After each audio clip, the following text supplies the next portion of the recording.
What's good, everybody? This is Dev the Coolest. And I am Ray Bay. And I'm JB. And this is SlickTalk. Hey, welcome y'all with a hashtag. We ain't trying to get sued. That part. Yeah, so today I actually want to talk about like the criminalization of black bodies.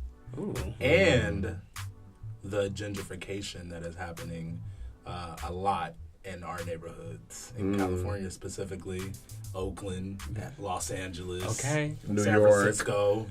New York. Yeah, it's happening everywhere. It's definitely happening everywhere. Historically black neighborhoods. Yeah, it's definitely interesting and kind of sad. To be Coming into our spot and calling the cops all the time, child. Right? So that's a great transition. So speaking of which, Ray, what do you feel about what's been going on recently? Like, there's a lot of people that are calling the cops and the police on black people for doing like regular things. It's to me, it's been very disturbing. It's something that makes me very nervous because, you know, being in a city where I moved here because I loved the blackness that I saw. I loved Oakland because that's where I came to Oakland probably 4 years ago or even before that. But everywhere I walked, you know, there was black people, there was brown people. And playing drums and shit. You know, playing drums. We were also diverse. Like, there were Jamaicans, there were Africans. I felt like somewhere I kind of fit in. And when I moved back and started working here, it completely changed. And it's like in a very short span of time. So it's been very sad to see because I see a lot of culture living in the city. Yeah. But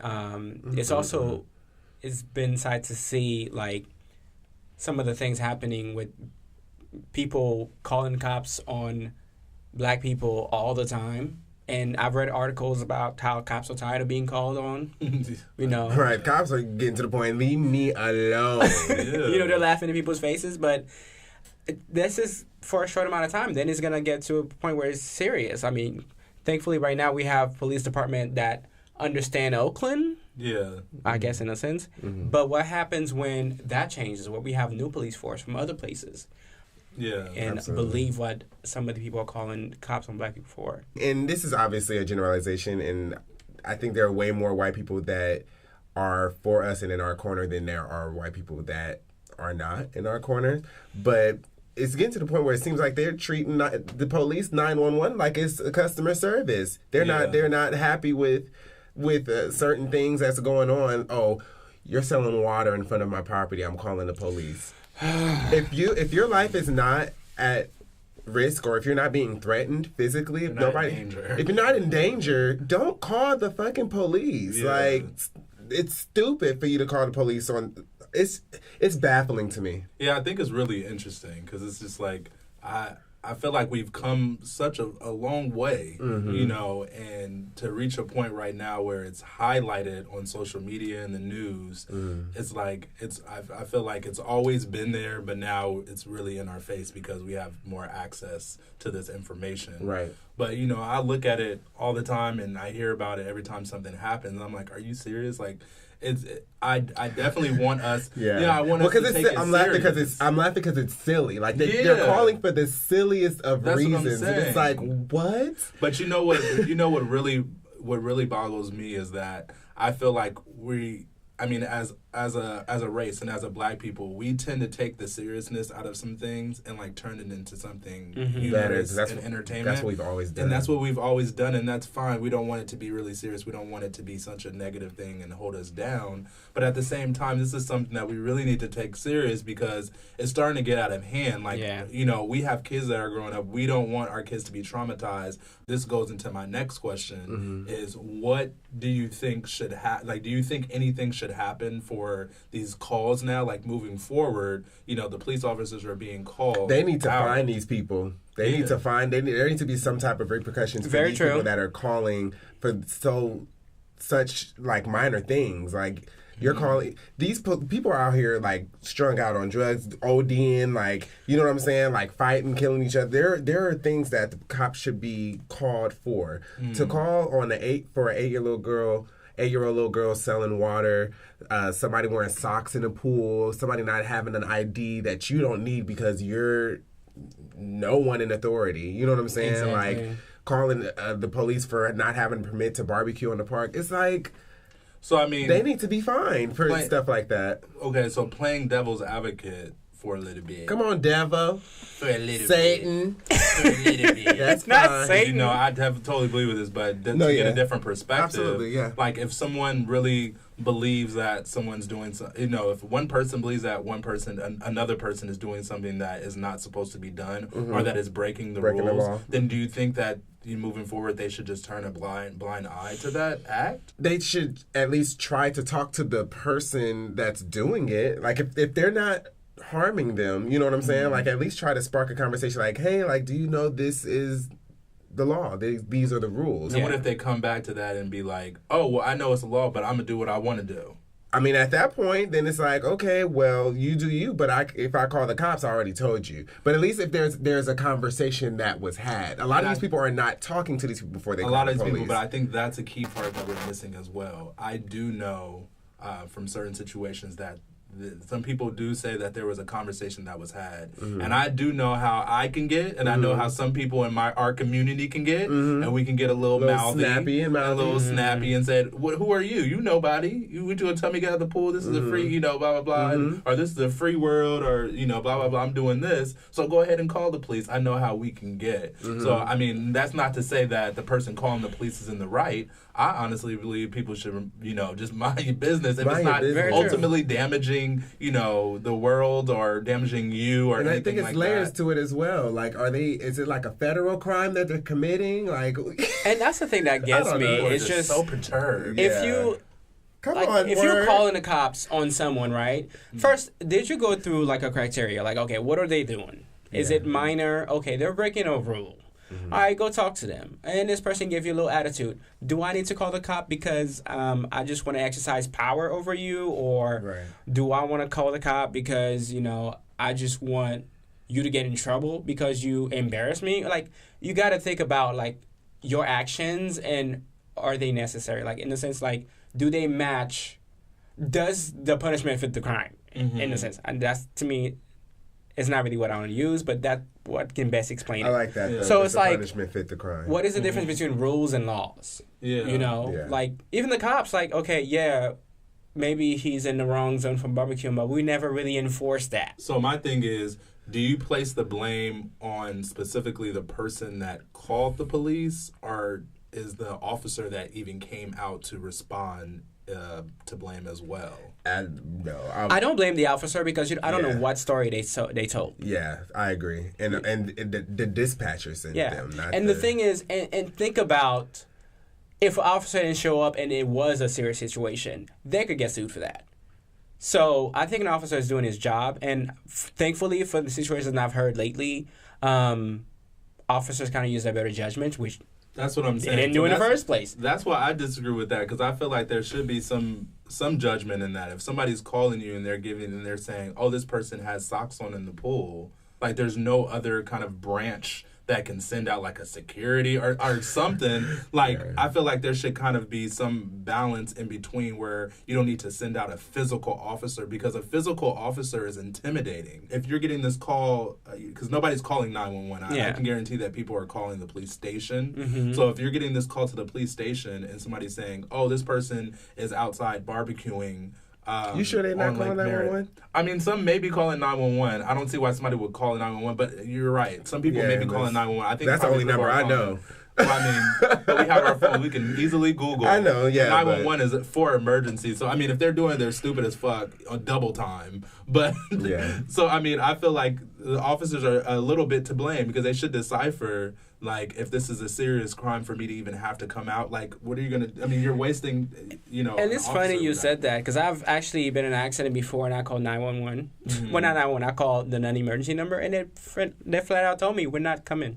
I mean, that exactly. We don't have you the can force. Make that, you got into an accident. They said I was hit by a car. Mm-hmm. I wasn't injured I guess I wasn't bleeding out. Yeah. So they said that we're not coming to do a report. Hit up your insurance and leave us Just alone. do a report online. I'm sure they did. And so how come that can't happen? Exactly, but now... And that's why my question... The thing is, that's why I'm saying, like, I don't think the story they gave to the officer was the truth. Or they're calling 911 because that's, like, even if they're calling like, going back to your point, if they're calling the actual station, I would hope that the station would ask a little bit of like, okay, so what exactly is happening? Because if you're calling 911 and you're calling the dispatcher, they're going to send people because they don't know the severity of the issue. You know what I'm saying? 9 times out of 10, they don't know the severity of what's going on. So they're just like, okay, well, let's send a police officer there to kind of gauge what's actually going on. Yeah.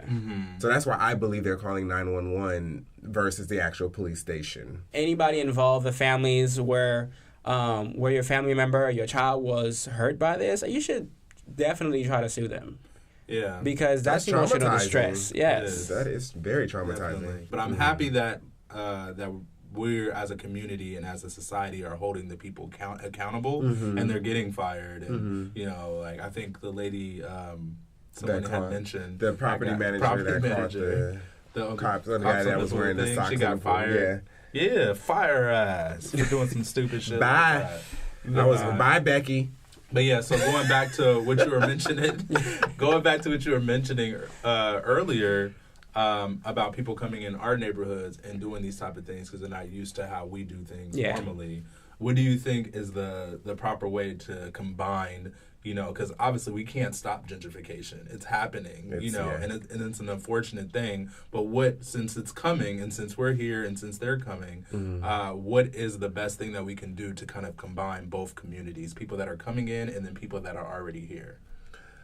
I think there's 2 parts because each party is going to have to do something different, right? Like the people that are already here, they don't need to change who they are because this is where they're from. You know what I'm saying? This is where they were born and raised. I think there is an opportunity to educate people that are coming in. Like you said, if it's not going to change or if they're not doing anything to actively go to their officials and be like, I don't like the increase in property and, you know, all that, then that's one thing. But if people are coming in and it's something that you can't change, then I think you owe it to yourself to educate these people. Keep doing what you're doing, and if they're coming by and like, even if they're just walking by and kind of just looking as a spectator, like let them know like this is what we do here. Yeah. And then on the other side of someone that's coming in, going back to Ray's point, you need to research where you're going into. Yeah. Because that's just rude as fuck, coming into somebody's community from some other place and you're just like, no, this is not how it's going to be because I live here now. Like, who the hell do you think you are? Yeah. If you're coming into this community and that's your attitude, it must be so isolating, you know, to be who you are. Because getting to know your neighbors and knowing who's next to you and knowing who can have your back is one of the best experiences people can have. And that's something that I think even within our own community we need to work on is to get to know our neighbors. I agree. But they do that in the South and stuff. They do. Oh, yes, they do.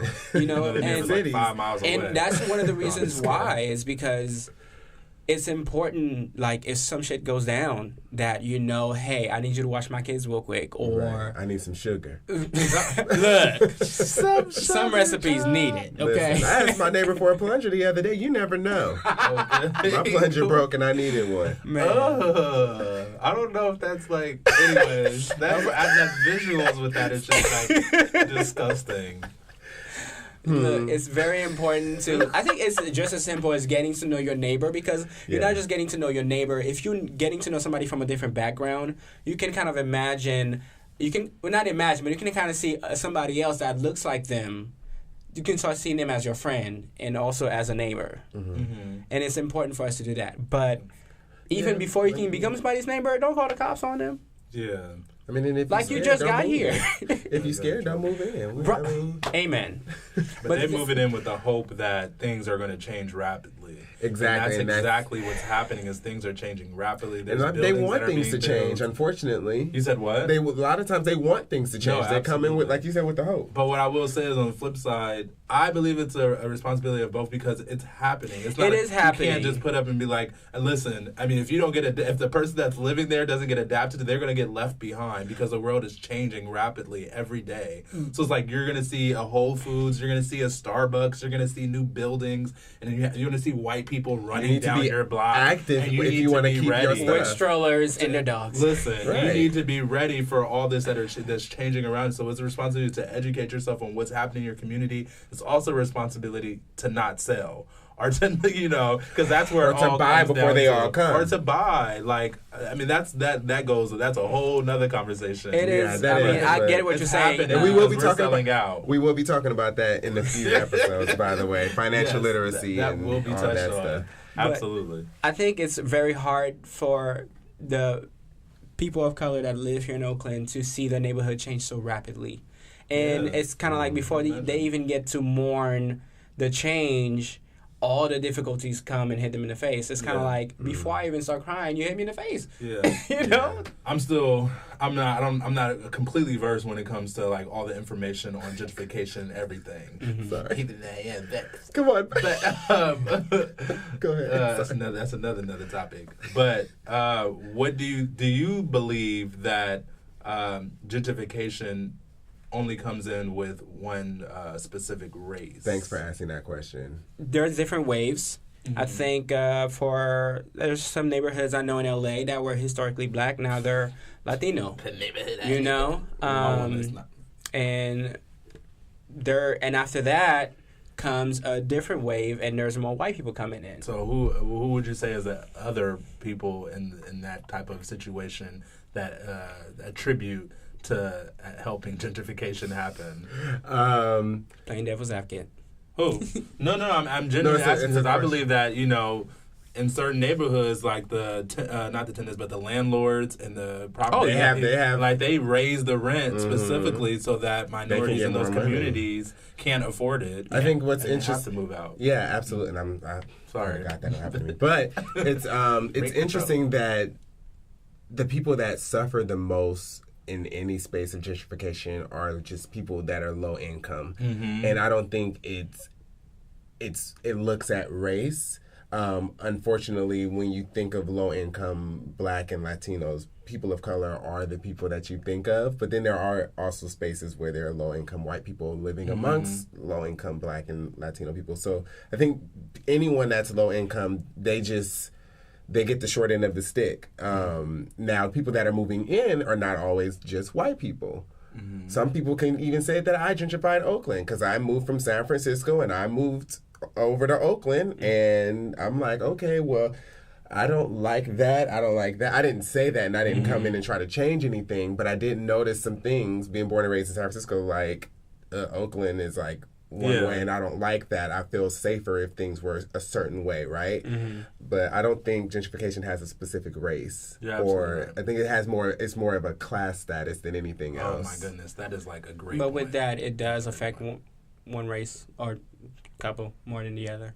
It definitely. I mean, as far as the proportions, absolutely. Yeah. But overall, I think it's more so your socioeconomic status. And I really asked that question because I felt just like you just said right now. It's crazy that you said that, but I literally felt like I came in and gentrified a neighborhood in Los Angeles that I live right now. When I initially moved in, I was telling some people where I live, and they was like, oh my God, that used to be like the hood. That used to be like the ghetto. And I'm like, but I literally live in a gated community. Like, I don't see any of that. I see like white women running down the street. Right. And with feeling that way, I felt a little uneasy because I felt like I was doing something to what the culture and what the neighborhood used to be. I'm coming into this neighborhood, and it's definitely still what it is. It's still rough patches. It's definitely still rough patches, but I mean the overall progress that it has made, I'm sure within the past like five years is staggering. I'm talking to people now, and they're like, "Oh, this used to be like this, and it used to be like this, and now they're building this, and you live in a gated community, and they're raising the rent." So it's funny that you say that because then that goes back to the point of like, have a conversation of what the community used to be like, but what's the follow through with that? Yeah. If you're there, it's like, Absolutely. I can tell people how Hunters Point used to be, but I would be lying if I said I was doing anything to actively make sure that Hunters Point wasn't changed, or I wasn't actively, or my family wasn't actively seeking opportunities to purchase properties to make sure that we could keep it for ourselves. Yeah. All we could really do is say, this is what it used to be, and complain how it's changed, how it's being changed now. And it's very sad because I hear a lot of people that move here talk about, the culture. We move here because we just love how vibrant Oakland is, and this and that. And they don't do anything to try to preserve it. Nothing. You don't attend a show. You don't support an artist. You don't support a local shop. You go to, the same, like chains that have been out here. Like you go to Starbucks. Right. Whole Foods. Oh man, I'm telling you, even some of the new, I would say, hipster stores coming in thinking that they are local shops. Right. I was like, that's what's baffling. And talking about like the chains, I'm like, you just did the same thing. That's pretty baffling to me. You know what this was? This was like a dance studio before you got here. Right. Or this was a theater before you got here. Now it's something completely different. But that's like the beginning stages of gentrification. It is. And that's when It's people the start first to move wave. in and call the cops on black people for stuff that was here before that little fake been in the neighborhood, quote unquote hippie store.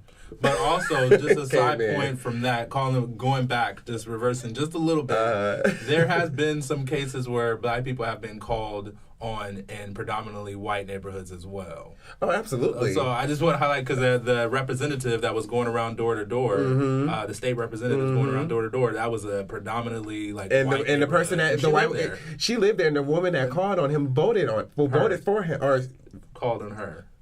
Yes, voted for that person. Oh, so, she did? Yeah. Oh, I didn't hear that, T-Child. Listen.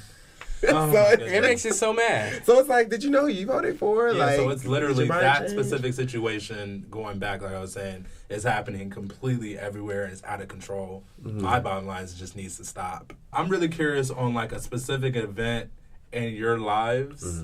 What was something that was like, that made you, I would say, what is something that made you upset? Okay. Since you've been living here, that you've seen that, gentrification has calls and you had to take a step back and was just like, wait a minute, I may have to change something. I think for me, so I kind of expected it. I've been in areas that have been gentrified before, so I've expected to see the same things over. But what really pissed me off, I think, was when that woman called the cops on a little girl. Yeah. In San Francisco. Something about kids, like... Yeah. And then she knew she was wrong because she tried to hide in the video and everything. I was like, you know what you're doing is wrong, so why the hell are you doing it? I just want to commend, I don't know if it's her mom or whoever that other woman was that's related, that recorded it, because I don't know what I would have done. I really don't know I don't think record you is all I would have done. Well, I hope that's all you would have done. I mean, I'm just saying, like, think about if I was her. As a man, no, I wouldn't put my hand on a woman. Yeah, but it's just like you calling the cops on a 9-year-old little girl. Yeah, there's no logic there for me. There's absolutely no logic. She would have got it for.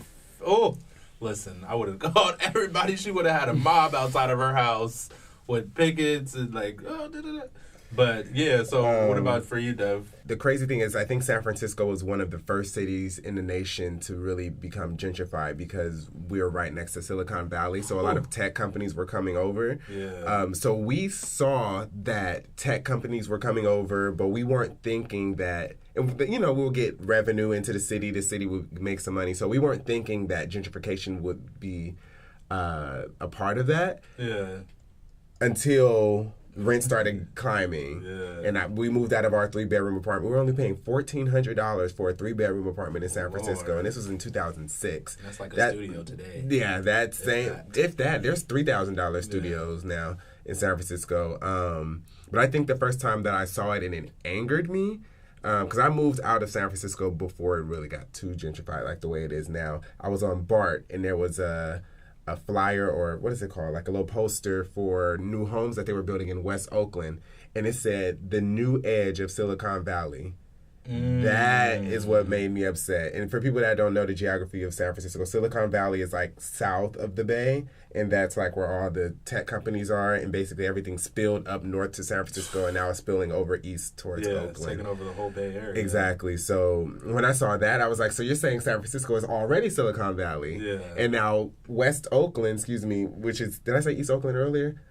I said West Oakland. Okay, West Oakland. Now you're saying that's the beginning or the new edge of Silicon Valley. So is that going to keep spilling up to Antioch and Richmond and like that infuriated me when pretty I saw much that. like the Silicon Empire. Yeah, and they actually changed it. They took it down and they changed because they got a lot of backlash for that. Oh, they did? Yeah. Oh, wow. I saw the poster again later and they changed the little thing that they said, but still. Yeah, I would have made me upset as well. What about you? Upset. I think it's just certain situations. Like I know, I actually don't, come from Oakland or San Francisco. I come like actually close to Silicon Valley. I live right next door. Right next door. That's where I'm from. And in my neighborhood, it wasn't a high presence of black people. It was like a lot of Latinos and whites and Asians and everything like that. But once I moved out of San Mateo. And started, seeing other places like Oakland, I fell in love. And I know I'm not from Oakland, but I call Oakland home. I lived in Oakland for like 4 years, and I fell in love. So I kind of took ownership in it in a sense. I wasn't from there, but I was like, listen, I live in Oakland, so Oakland's mine. And throughout that time, and still today, I don't live in Oakland, but I still consider it home. I get upset mostly about the people that come and feel privileged. So the people themselves that come and they come in and they aren't affected by the problems that we have every day with gentrification happening, or even as African Americans, they're not affected every day like we are. But then they rolls around, they come to First Fridays, and they're like happy-go-lucky, and they're turning up, acting hyphy. My thing, and Dev can attest to this, my thing is when I go, and I'm going to call it the bar's name, my thing is when I go into Somar Bar, which is downtown Oakland, and this is no shade to anybody. Listen, and this is no shade to anybody. But I go in there, and there's like not that many black people at all. Like there's black people in there, but it's not that many. But you can tell they're not from the Bay. Yeah, there's like nothing. There's like there's like everybody coming in. I guess people that are moving to Oakland because they think it's cool and blah blah blah. And now they're all in this bar and taking over this bar and getting hyphy, and they think they know how to get hyphy. Yeah, and like bumping into me, and Dev already know. Listen. I almost got into it a couple of times. Well, I did get into it a couple of times in that bar, and there was a night where I was a little drunk. I was a little tipsy. What'd you do? Well, no, we ain't gonna say that already because we don't want people. No, I'm not. We were in a lift. Yeah, we were. Oh yeah, we were in a lift, but I was a little drunk, and I was voicing. Me and Dev had a real passionate discussion about things that are just changing, and it was a great conversation. And it stemmed from the things that I was seeing inside of this bar, and it's just really unfortunate. I mean, I do want to make it known that I'm for everybody. You know what I'm saying? Like, I'm not saying, oh, you can't come anywhere. You know what I'm saying? Respect it, though, just respect it and know the history. culture behind it in the history. Exactly. I think something that hurts a lot is seeing that how everything becomes orientated to the new group coming in. The music, the culture, the shows that are coming to town, but not having a regular club that you can go to and see your friends, or even if you go to a bar and you just oh wow, hey, tonight there's 3-4 black people, and then some nights you're like, everybody's working. But everybody twerking, and it's I do want to just clarify, people have a right to live the way they want. Absolutely. I definitely believe that. But I just want to emphasize that when you come to an area that you're not used to or that you're not from, just show some respect a little bit. Absolutely. And we'll in return. A lot. Well, I mean, granted, and they still don't know, but in return, the respect will be, it'll be given back. And we're speaking solely from a black experience. There's people being gentrified in predominantly Latino, like the Mission in San Francisco. Oh my goodness. They're painting over murals that has so much history in the Mission for the Latinx community. That's really devastating. And it's just they don't have any remorse. Yeah. But and I also want to clarify, the little girl is 8 years old. We have a journalistic duty to make sure we're reporting accurate facts. Could be 9 now. Exactly. But she was 8 years old when it happened. Yeah. But this was an amazing conversation. We always have amazing conversations. We're Good going one, JB. to touch on these a couple of conversation a couple of times. I'm looking forward to This has, talking about layers. being black up until it's time to be black. Oh my God. Everybody want to be black, but don't want to be black. Come on. You know, that was a very powerful quote, and I didn't understand it until I understood it. Right. Until you saw the gentrification. It's like, okay. And the people getting police calls for no people listen to your reason. music, but they don't want you there. Right. But we appreciate y'all for listening and tuning in. As always, comment, subscribe. Thank you so much. Let us know what's up. Let us know your thoughts. Once again, this is Dev the Coolest. And this is Ray Bay. And this is JB. And this is SlickTalk. Hey. We kind of fucked up on that, but y'all get it. Y'all know who we are. By this point, we will hope. Okay. With the hashtag. We love y'all. Take care.